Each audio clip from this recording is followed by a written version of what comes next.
Good morning my dear students. यह आपकी व्याकरण की पाठ्य पुस्तक की विषय सूची है।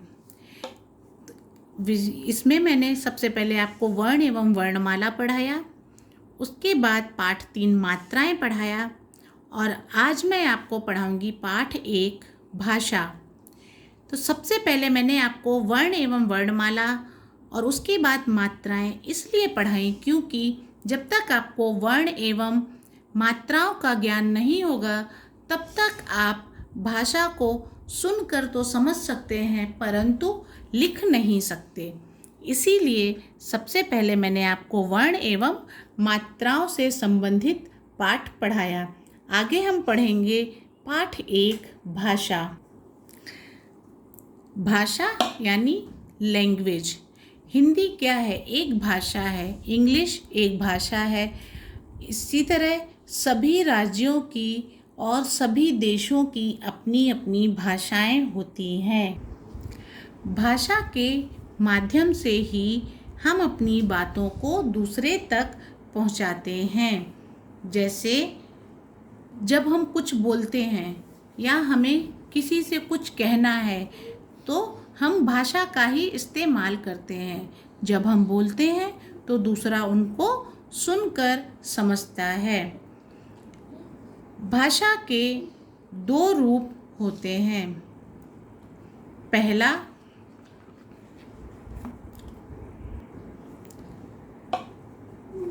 मौखिक भाषा और दूसरा लिखित भाषा। मौखिक भाषा क्या है? जब हम बोलते हैं और दूसरा सुनता है वह भाषा का मौखिक रूप कहलाता है। लिखित भाषा जब हम लिखते हैं और दूसरा पढ़कर उसे समझता है तो वह भाषा का लिखित रूप कहलाता है। जैसे यहाँ पर उदाहरण के रूप में आप देखिए, दादी माँ बच्चों को कहानियाँ सुना रही हैं तो यह भाषा का मौखिक रूप है। फिर यहाँ पर एक लड़की लिख रही है और दूसरी उसे पढ़ रही है तो यह भाषा का लिखित रूप है। जीव जंतुओं की बोलियाँ। जीव जंतु भी आपस में बात करते हैं परंतु उनकी बोली को हम भाषा नहीं कह सकते क्योंकि जीव जंतुओं की सिर्फ बोली होती है। उनकी बोली को भाषा की संज्ञा नहीं दी गई है। आप देख सकते हैं कि सभी जीव जंतुओं की अपनी अपनी बोली होती है। इंसानों की भी अपनी अपनी बोली होती है। जैसे हिंदी को भी लोग अलग अलग ढंग से बोलते हैं तो हिंदी भाषा तो है परंतु उसको अलग अलग ढंग से बोलना बोली कहलाता है। इसी प्रकार जानवरों की भी अपनी बोलियां होती हैं। जैसे बिल्ली की बोली, अब यहाँ पर हम सिर्फ बोली ही बोलेंगे, उसको हम भाषा नहीं कहेंगे। ये नहीं कह सकते हैं कि बिल्ली की भाषा म्याऊं म्याऊं है, नहीं। बिल्ली की बोली म्याऊं म्याऊं है। कौवा काऊ काऊ। मेंढक टर टर। कुत्ता भौं भौं। चूहा चूं चूं। तोता टाएं टाएं। बकरी मैं मैं। चिड़िया ची ची। एक बार हम पाठ को दोहराते हैं। भाषा की मदद से ही मन की बातों को दूसरों तक पहुंचा सकते हैं और दूसरों की बातों को समझ सकते हैं। भाषा के 2 रूप होते हैं, मौखिक रूप और लिखित रूप। जीव जंतुओं की भी बोलियां होती हैं।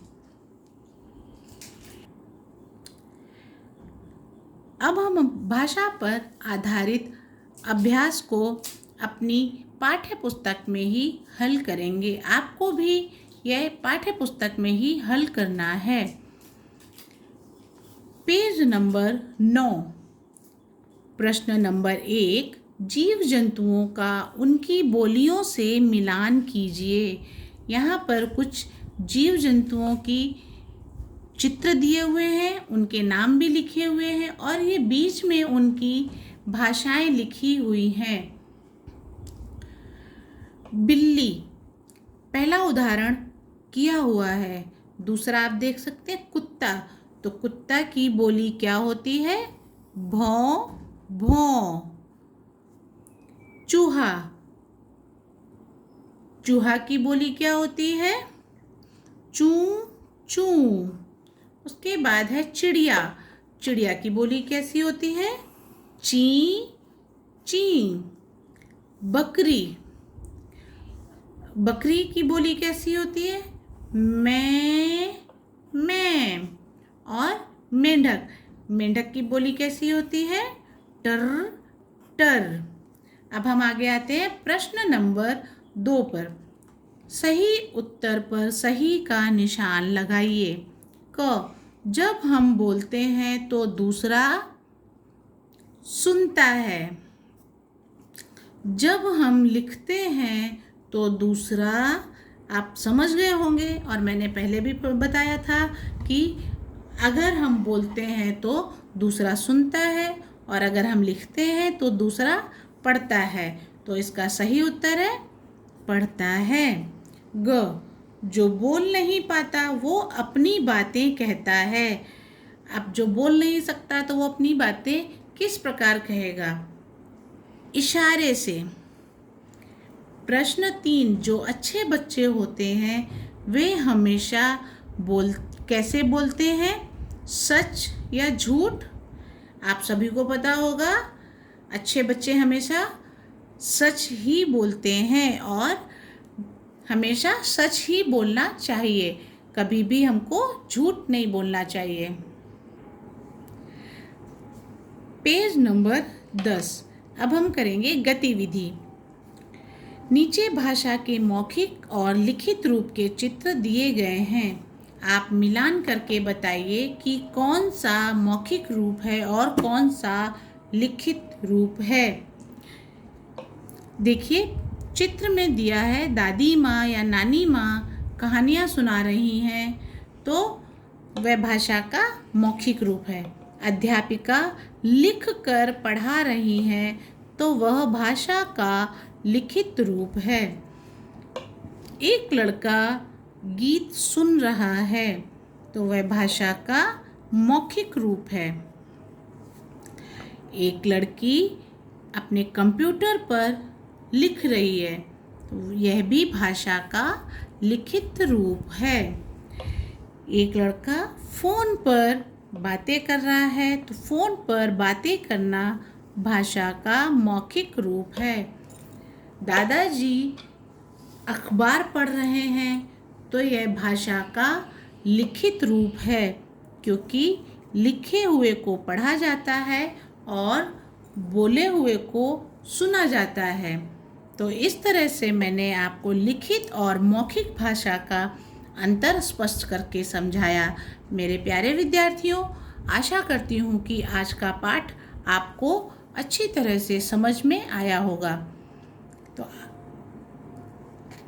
आज का पाठ यहीं तक है।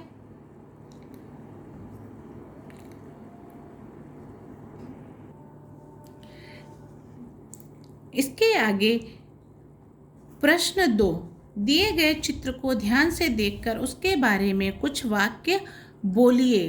तो यह आप घर पर अपने माता पिता के साथ, अपने भाई बहनों के साथ इस चित्र के बारे में बातचीत कीजिए और उनकर बोलकर उनको सुनाइए कि इस चित्र में आप क्या देख रहे हैं और क्या क्या हो रहा है।